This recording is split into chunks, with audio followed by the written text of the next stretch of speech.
নমস্কাৰ বন্ধুসকল, বৰ্তমান বহুত বেছি ঠাণ্ডা পৰি আছে, গতিকে আজি আমি এটা ঘৰতে অতি কম খৰচতে ৰুম হিটাৰ বনাম। অনলাইনত এটা ভাল হিটাৰৰ দাম 700 টকাৰ পৰা 1000 টকাৰ ভিতৰত হয়। তাতকৈ দামী হিটাৰো অনলাইনত পোৱা যায়। গতিকে আজি আমি মাত্ৰ 200 টকা মানৰ ভিতৰতে ঘৰতে ৰুম হিটাৰ এটা বনাই ল'ম। মই যিমান পাৰো কম বস্তু ব্যৱহাৰ কৰি আছো যাতে খৰচটো কমি যায়। এই ৰুম হিটাৰটো আমি অকল মাটিত থৈ বুলি নহয়, আমি টেবুলত থৈতো ব্যৱহাৰ কৰিব পাৰো। বন্ধুসকল, আপোনালোকো অতি কম খৰচতে ষ্টেপ বাই ষ্টেপ এই ভিডিঅ'টো চাই ঘৰতে এটা ৰুম হিটাৰ বনাই ল'ব পাৰে। নমস্কাৰ বন্ধুসকল, স্বাগতম জনাইছো মিষ্টাৰ লোকেল সাইন্টিষ্ট চেনেলত। প্লিজ সাবস্ক্ৰাইব কৰি সহায় কৰিব আৰু প্লিজ ভিডিঅ'টো শ্বেয়াৰ কৰিবলৈ নাপাহৰিব। তেনেহলে বুলক ভিডিঅ'টো আৰম্ভ কৰো। একেবাৰে সৰু ল'ৰা ছোৱালীয়ে এইটো বনাবলৈ চেষ্টা নকৰে যাতে, কাৰণ এচি কাৰেণ্ট বহুত বেছি ডেঞ্জাৰ। এই ৰুম হিটাৰটো বনাবলৈ প্ৰথমতে আমাক দৰকাৰ হ'ব কেইটুকুৰামান কাঠৰ। আমাক ইমান বেছি কাঠ নালাগে, মাত্ৰ 2 ফুট মানৰ এটুকুৰা কাঠ যোগাৰ কৰি ল'ব। এতিয়া হিটিং ৰডডালৰ জোখৰ হিচাপত কাঠৰ টুকুৰাটোত আমি চিন্দি ল'ব লাগিব। মোৰ তাত থকা হিটিং ৰডডাল 10 ইঞ্চি মানৰ আশে-পাশে হয়, গতিকে মই কাঠৰ টুকুৰাটোত 10 ইঞ্চিত চিন্দি লৈছো। তাৰপিছত আৰু 5 ইঞ্চিকৈ চিন্দি লৈছো। তাৰপিছত আকৌ 2.5 ইঞ্চকৈ চিন্দি লৈছো। এতিয়া আমি এই চিনক-চিনে কাটিব লাগিব। আমি অকল কাঠ বুলি নহয়, অকমান ডাঠ প্লাইউডো ব্যৱহাৰ কৰিব পাৰো। মই এনেকৈ কাঠৰ টুকুৰা কেইটা চিনক-চিনে কাটি লৈছো।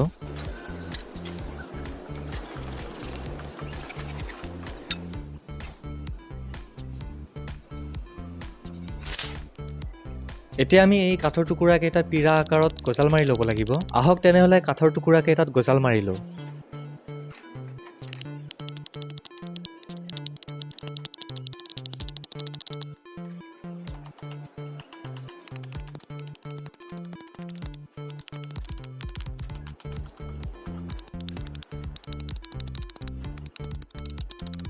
বন্ধুসকল, কাঠৰ টুকুৰা কেইটাত গজাল মাৰা হৈ গ'ল। মোৰ ইয়াত এটা ভুল হৈ গ'ল। মই এই সৰু দুটুকুৰা কাঠ এইটো পজিশ্যনতে লগাব লাগিছিল। সৰু হিটিং ৰডডাল ব্যৱহাৰ কৰিম বুলি ভাবি আছিলো, কিন্তু এইডাল বহুত সোনকালে বেয়া হৈ যায়। গতিকে পিছত মই চিৰামিক ৰডডাল ব্যৱহাৰ কৰিম বুলি ভাবিলো। চিৰামিক হিটিং ৰড লাষ্টিঙো কৰে বাৰু। কাঠ দুটুকুৰাৰ পজিশ্যনটো মই পিছত চেঞ্জ কৰি ল'ম। এতিয়া আমাক এনেকুৱা মেটেলৰ পাত্তিৰ দৰকাৰ হ'ব। আমাৰ এইফালে এনেকুৱা পাত্তিক হালপাত্তা বুলি কোৱা হয়। ঠাইলৈ বেলেগ বেলেগ হ'ব পাৰে নামটো। হাৰ্ডৱেৰ দোকানত এনেকুৱা পাত্তি অতি সহজতে পাই যাব। যদি নাপায় আপোনালোকে যিকোনো মেটেলৰ টুকুৰা ব্যৱহাৰ কৰিব পাৰে। মই প্ৰায় 3 ইঞ্চি মান জোখৰ দুটুকুৰা লোহাৰ পাত্তি কাটি লৈছো। পাত্তি দুটুকুৰাত মই দুটাকৈ ফুটা কৰি লৈছো যাতে পিছত গজাল মাৰিবলৈ সুবিধা হয়।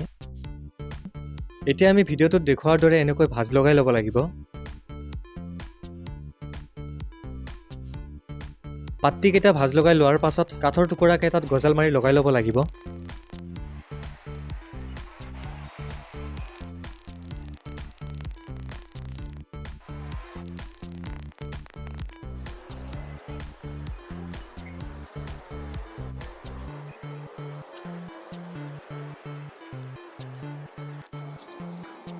এতিয়া আমাক 12 ভল্ট বেটাৰী কানেক্টৰ ক্লিপ দুটা লাগিব। মই 10 টকাত এই ক্লিপ দুটা কিনিছো। ইলেক্ট্ৰিকেল দোকান নাইবা বাইকৰ বেটাৰী চেঞ্জ কৰা দোকানত আপোনালোকে এই ক্লিপ কেইটা পাই যাব। এই ক্লিপ কেইটা যদি আপোনালোকৰ ওচৰৰ দোকানত বিচাৰি নাপায়, লোহাৰ পাত্তিৰে আপোনালোকে যোগাৰ বনাই ল'ব পাৰিব।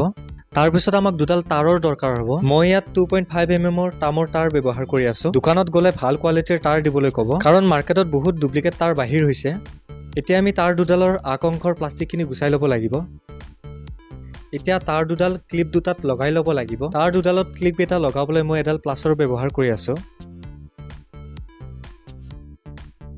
তাঁৰ কেইডাল যাতে গৰমতে গলি নাযায় তাৰ বাবে মই ইনচুলেশ্যন ৱায়াৰ স্লিপ ব্যৱহাৰ কৰি আছো। ৱায়াৰ স্লিপ আপোনালোকে ইলেক্ট্ৰিকেল দোকানত বৰ্তমান সময়ত 5 টকা মানৰ ভিতৰতে পাই যাব। ৱায়াৰ স্লিপ লগোৱাৰ পাছত তাঁৰ দুডালৰ আনটো মূৰত আমি প্লাগ এটা লগাব লাগিব।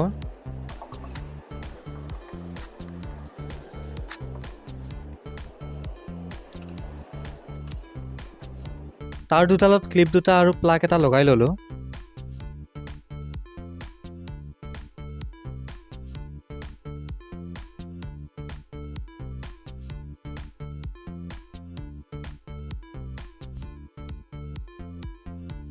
এতিয়া আমি ছুপাৰ গ্লুৰ সহায়ত তাঁৰ দুডাল কাঠৰ ফ্ৰেমটোত লগাই ল'ব লাগিব।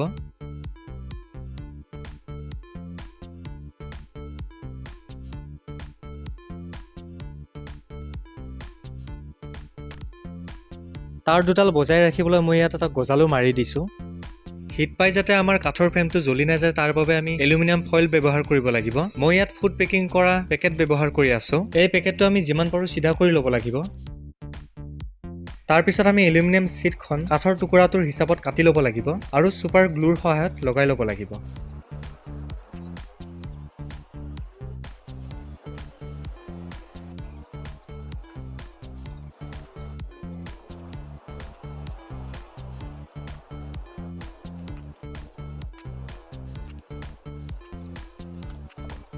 আপোনালোকে দেখিছে আমি এলুমিনিয়াম ছিটখন কাঠৰ টুকুৰাটোতকৈ অকমান সৰুকৈ কাটিছো অৰ্থাৎ অকমান গেপ দি দিছো ইয়াৰ কাৰণটো হৈছে যদি এলুমিনিয়াম ছিটখনত ইলেক্ট্ৰিচিটি আহি যায় বাহিৰৰ নেটখনলৈ যাতে ইলেক্ট্ৰিচিটি আহি নাযায় সেফটিৰ বাবে আপোনালোকে এনেকৈ অকমান গেপ দি থব বন্ধুসকল ভিডিঅ'টোৰ আৰম্ভণিতে মই এটা ভুল কৰি পাইছিলো বুলি কৈছিলো সৰু কাঠৰ টুকুৰাকেইটাৰ পজিশ্যনটো মই চেঞ্জ কৰিব লাগিব আচলতে প্ৰথমতে মই হেলোজেন ষ্টাইলৰ হিটিং ৰড ব্যৱহাৰ কৰিম বুলি ভাবি আছিলো কিন্তু হেলোজেন ষ্টাইলৰ হিটিং ৰড বহুত সোনকালে বেয়া হৈ যায় সেয়ে মই পিছত চিৰামিক হিটিং ৰড ব্যৱহাৰ কৰিম বুলি ভাবিলো চিৰামিক হিটিং ৰড লাষ্টিংও কৰে চিৰামিক হিটিং ৰড 400 ওয়াট বা 1000 ওয়াটৰ এডাল কিনি ল'ব মই কিনা চিৰামিক হিটিং ৰডডাল দোকানৰ পৰা মই 50 টকাতে পাই গৈছো পাৰা পৰ্যায় দোকানৰ পৰাই কিনিবলৈ চেষ্টা কৰিব কাৰণ অনলাইনত দামবোৰ অলপ বেছি হয় মই কি বস্তু ব্যৱহাৰ কৰি আছো আৰু কিমান টকাত মই কিনিছো সেইটো ডেসক্ৰিপচনত দি দিম আৰু কোনোবাই যদি অনলাইনৰ প্ৰাইচটো চেক কৰি চাব বিচাৰে ডেসক্ৰিপচনত লিংকটো দি দিম বস্তুবিলাকৰ বৰ্তমান প্ৰাইচটো চেক কৰি চাব পাৰিব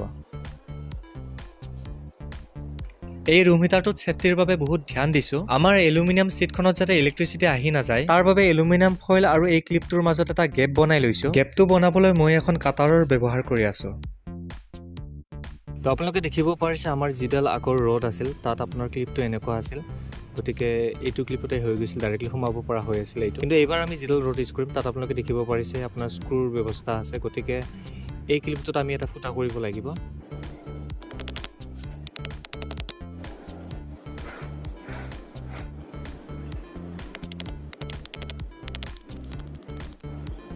ক্লিপ দুটাত ফুটা কৰি লোৱাৰ পাছত চিৰামিক ৰডডাল আমি ক্লিপ দুটাত লগাই ল'ব লাগিব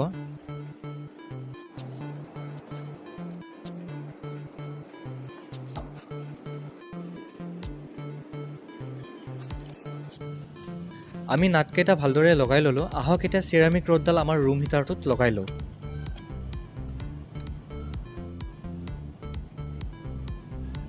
এতিয়া আমাক এখন জালিৰ দৰকাৰ হ'ব এই জালিখন মই 1 ফুট কিনি আনিছো 1 ফুটত মোক 100 টকা লৈছে এই জালিখন আপোনালোকে হাৰ্ডৱেৰ দোকানত অতি সহজতে পাই যাব জালিখন মই ৰুম হিটাৰটোৰ আকাৰত কাটি লৈছো এতিয়া আমি জালিখন গজালেৰে ভালদৰে ফিক্স কৰি দিব লাগিব